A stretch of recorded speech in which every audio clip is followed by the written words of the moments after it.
आज हम इस वीडियो के माध्यम से रीतिकालीन कवि केशव की रामचंद्रिका में प्रयुक्त संवाद योजना से संबंधित पद्य पढ़ेंगे। केशव की रामचंद्रिका उनकी प्रसिद्ध रचना है जिसमें राम के चरित्र को आधार बनाया गया है और बड़े सुंदर तरीके से नाटकीयता और रोचकता से उन्होंने संक्षिप्त रूप में अपने संवादों को प्रस्तुत किया है। उन्हीं में से एक संवाद है हनुमान रावण संवाद। उसे आज हम व्याख्या के द्वारा समझने का प्रयास करने वाले हैं। हम पद को देख लेते हैं पहले, फिर उसकी व्याख्या करेंगे। रे कपि कौन तू अच्छ को घातक, दूत बलि रघुनंदन जू को रघुनंदन रे, त्रिशिरा खर दूषण दूषण भूषण भूको, सागर कैसे तरयो जैसे गोपद, काज कहाँ सिय चोर ही देखो, कैसे बंधायो जो सुंदरी तेरी छुई, द्रग सोवत पातक लेखो। ये है हमारा पद जो विजय छंद में कहा गया है और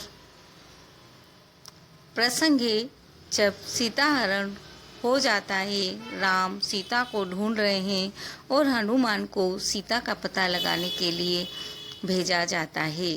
हनुमान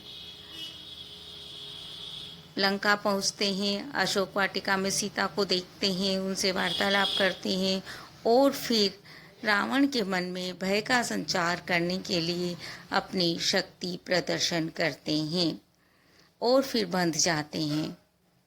बंधन में बंध जाने के बाद जब रावण के समक्ष उन्हें प्रस्तुत किया जाता है तो रावण और हनुमान के मध्य जो संवाद होता है उसे यहाँ पर प्रस्तुत किया गया है। रावण पूछता है हनुमान से, रे कपि कौन तू। रे मतलब हे, कपि मतलब वानर, कौन मतलब कौन, तू मतलब तू। बड़े तिरस्कारपूर्ण शब्दों में रावण पूछ रहा है हनुमान से, रे कपि कौन तू, हे कपि तू कौन है।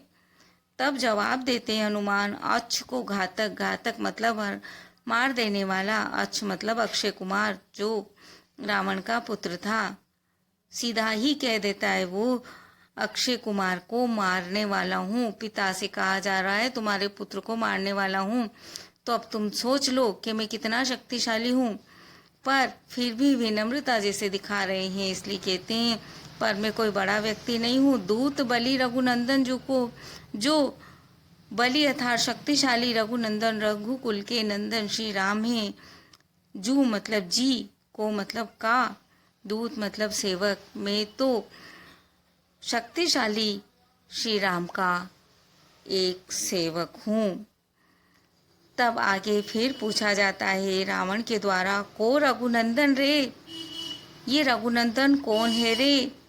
तब जवाब देते हैं हनुमान जी, त्रिशिरा खर दूषण दूषण, वही श्री राम हैं जो त्रिशिरा और खर और दूषण का दूषण करने वाले अर्थात उनको नष्ट कर देने वाले हैं। जिन्होंने त्रिशिरा और खर और दूषण को मारा है वह श्री राम भूषण भू को, और वह श्री राम जो इस भू का, इस पृथ्वी के भूषण अर्थात आभूषण हैं, श्रृंगार हैं। सागर कैसे तरयो। तब रावण बात को उलझता नहीं है और बात को आगे बढ़ाते हुए कहता है, सागर कैसे तरयो, बीच में तो सागर है, तुमने सागर को कैसे पार किया।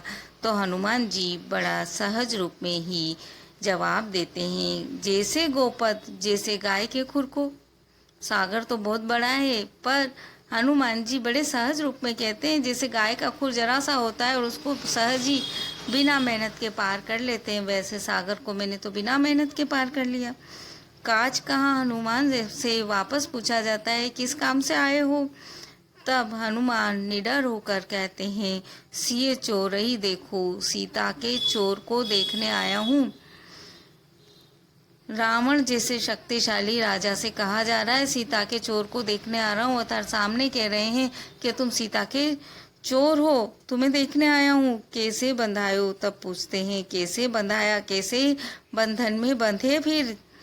तब वो कहते हैं जो सुंदरी तेरी छुई द्रग सोवत पातक लेखो। जो मतलब जो सुंदरी मतलब सुंदर स्त्री तेरी तुम्हारी, छुई मतलब छू गई, द्रग सोवत द्रग से सोते हुए, जब तुम्हारी स्त्री सो रही थी उस समय सीता को ढूंढने के प्रयास में मैंने जब सब पर निगाह डाली तो सोती हुई तुम्हारी स्त्री को केवल दृग से छू लिया, हाथ से नहीं छुआ है। पातक लेखो, उसका पातक उसका पाप मुझे इतना लगा है कि उसके कारण मुझे बंधन में बंधना पड़ा। ये है भारतीय संस्कृति, जहाँ पाप को इतनी बारीकी से देखा जाता है। इस बात को वो अभिव्यक्ति देना चाहते हैं और उसके माध्यम से यहाँ कहना चाहते हैं कि जब केवल आँखों से छू जाने के कारण मुझे इतना पाप लग सकता है, तो तुम सोच लो तुमने सीता का हरण किया है, तुम्हें कितना पाप लगेगा।